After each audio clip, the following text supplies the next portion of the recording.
বাংলাদেশের অর্থনীতিতে অন্যতম বড় চালিকা শক্তি বিদেশে বসবাসরত ১ কোটির বেশি প্রবাসী বাংলাদেশি। ভোটাধিকারের ক্ষেত্রেও তাদের রয়েছে নানা মত।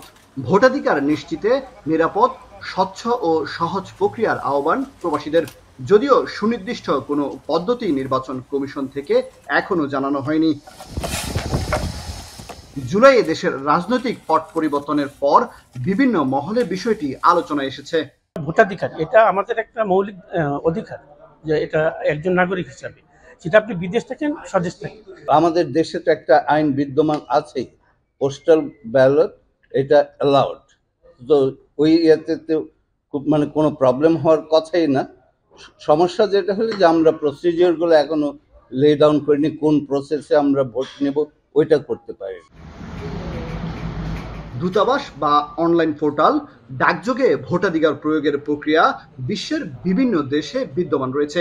বিদেশে থাকা বাংলাদেশি নাগরিকদের ক্ষেত্রেও এই ধরনের প্রক্রিয়া চালুর দাবি প্রবাসীদের।